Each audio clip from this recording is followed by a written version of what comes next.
Assalamualaikum warahmatullahi wabarakatuh. 102,6 FM Start Saksi Suara, satu kata penuh makna pasti selalu di hati.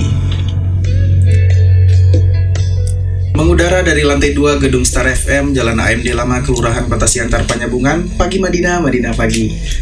Alhamdulillah, tak terasa kita sudah berada di siang hari ini, yang sebentar lagi kita akan mendengarkan ya acara Ruang MUI yang kemarin sempat tertunda karena memang ada satu dan lain hal.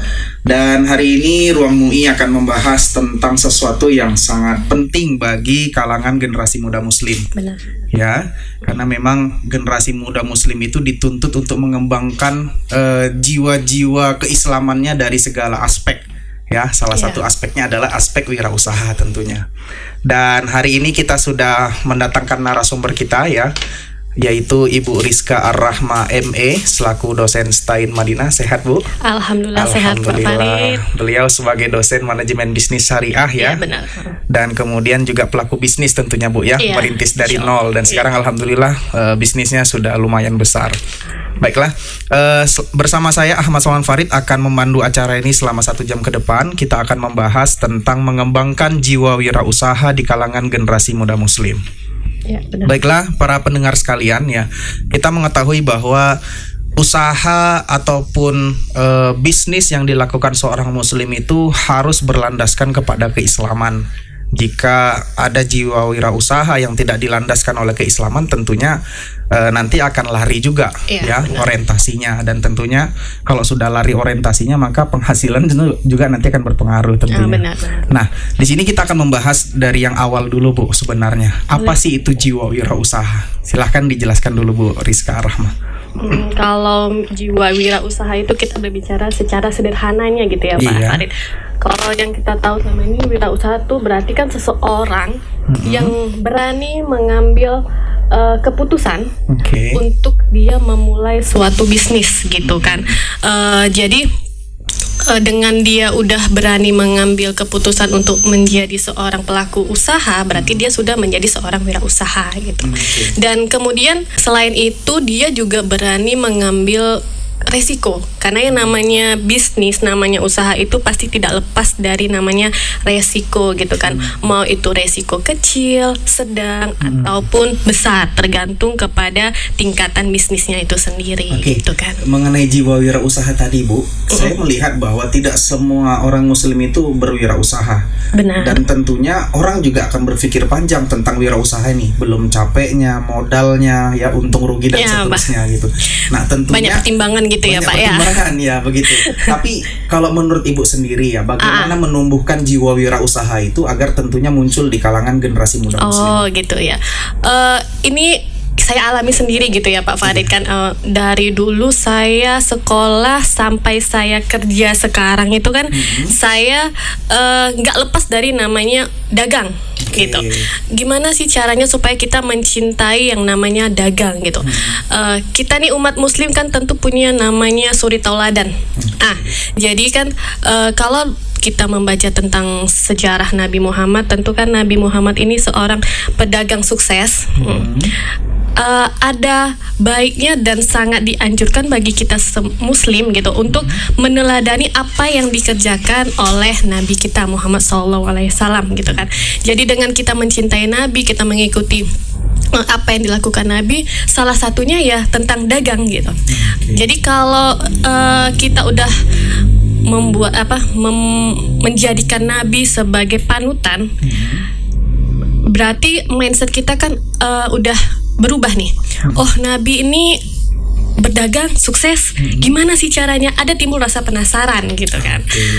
Baru kita belajar sejarah, gimana caranya menjadi pengusaha yang sukses sesuai dengan ajaran Islam gitu. Nggak lepas ya Islamnya itu gitu. Betul kan. Betul sekali. Karena memang kita harus berbisnis sesuai dengan keteladanan yang dilakukan oleh Rasulullah SAW. Benar sekali. Dan para pendengar sekalian yang budiman, kalau seandainya ada ingin memberikan pertanyaan ya terkait pembahasan kita di pagi hari ini tentang mengembangkan jiwa wirausaha di kalangan generasi muda muslim, boleh mengirimkan pesan melalui WhatsApp di nomor 0812 9172 1177. Sekali lagi 0812 9172 1177. Baiklah, kita lanjutkan Bu Rizka ya.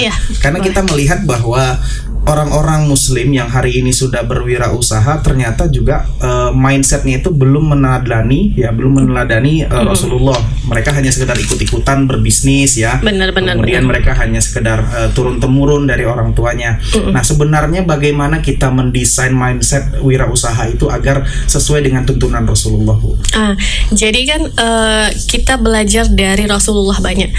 Ada 4 sifat Nabi yang patut kita teladani, terutama untuk kita tanamkan di mindset kita. Apa itu, Bu?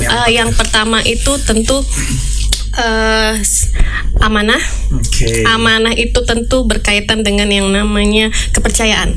Saya contohkan aja, misal gitu kan, kalau kita berdagang, contoh kecilnya ditanya gitu kan, kapan nih selesainya? Misalnya tukang jahit nih, contoh ya sederhana, tukang jahit, ada konsumen datang tuh, terus ditanya, Bu, ini kapan ya selesainya gitu kan. Kurang lebih seminggu ya Bu, berarti misalnya nih Pak tanggal 7 gitu.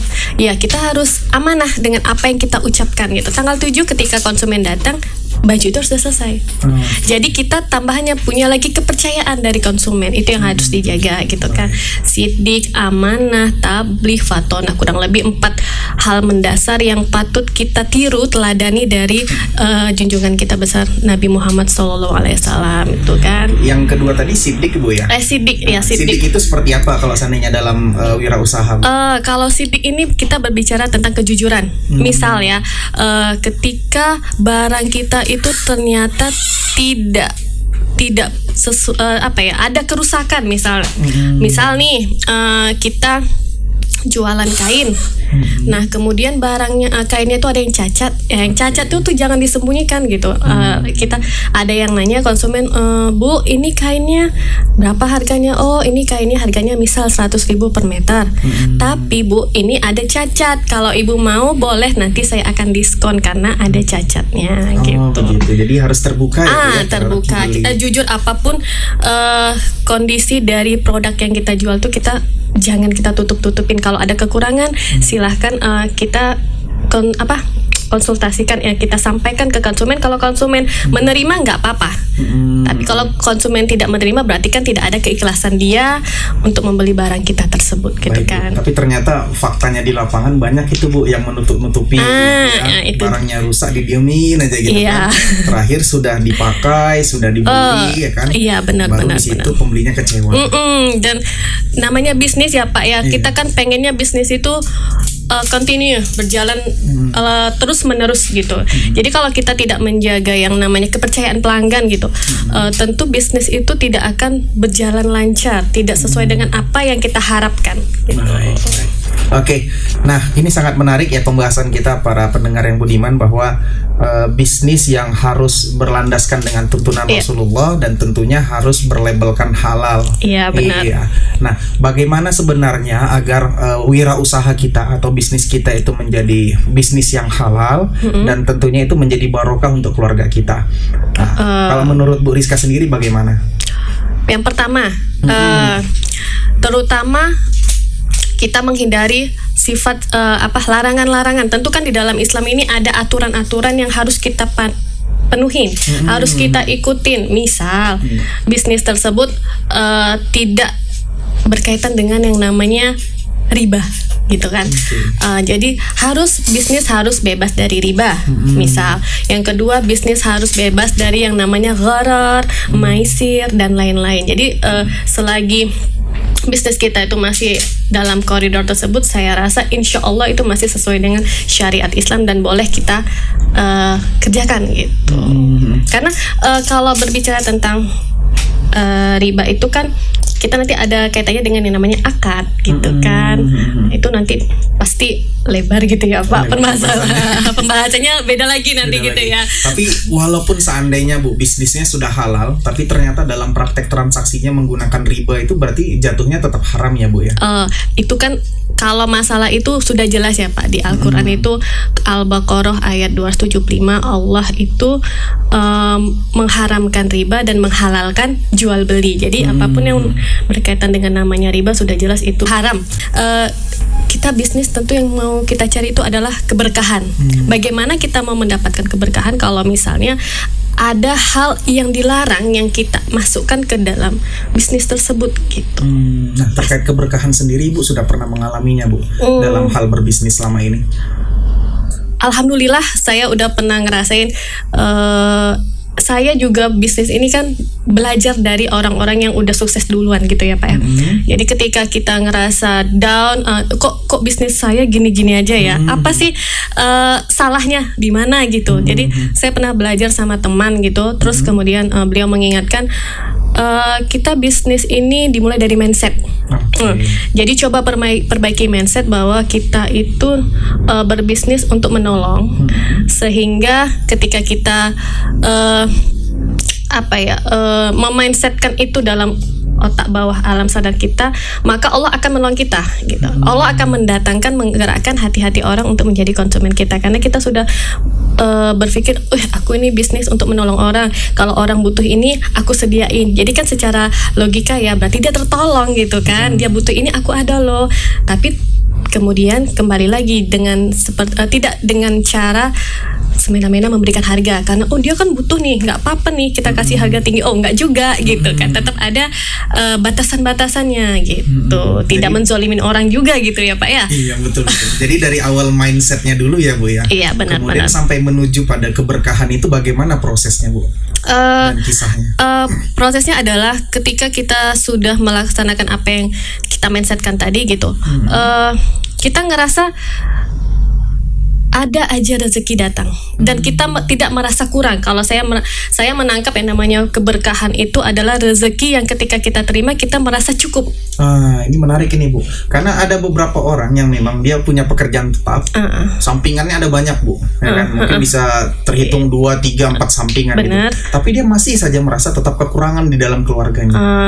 Mungkin itu ada ketidakberkahan mungkin ya kalau menurut saya. Kenapa? Mungkin itu tidak berkah ya, karena ya. Iya, yang saya pelajari yang namanya berkah itu memang ketika kita sudah merasa cukup, bersyukur, dan Allah akan menambah kembali tanpa kita perlu berpikir aku pengen ini, pengen begini. Enggak gitu kan. Kalau kita ngerasa cukup, lama-lama tanpa kita sadarin, Allah itu menumbuhkan bisnis kita sendiri gitu, dari jalan yang kita nggak duga-duga gitu. Karena kita sudah merasa, ya Allah terima kasih, ternyata rezekimu ini sudah sangat nikmat gitu kan. Saya merasa saya pengen ini bisa gitu kan. Oke. Jadi memang rezeki yang berkah itu yang tentunya ketika kita apapun butuh pasti ada. Iya, kita merasa dan cukup. Kita tidak merasa kekurangan. Iya, benar. Kita tidak walaupun merasa kurang. Banyak sampingan, tapi kalau merasa kurang ternyata tidak di situ juga terletak keberkahan. Iya, itu. Benar. Baiklah, pembahasan kita sangat menarik para pendengar sekalian, yang tentunya nanti kita akan membahas lebih lanjut ya dari pengalaman Bu Rizka sendiri, bagaimana sebenarnya memulai ini dari nol. Iya, benar. Yang orang yang awalnya mungkin anti terhadap bisnis. Iya. Mungkin dia gengsi kali ya, kalau anak muda sekarang banyak gengsi gitu ya Pak ya. Tentunya. Dan nanti kita akan belajar lebih jauh bagaimana menumbuhkan benih-benih jiwa wirausaha dari hal-hal kecil dan sederhana dulu, tapi setelah jeda pariwara berikut ini.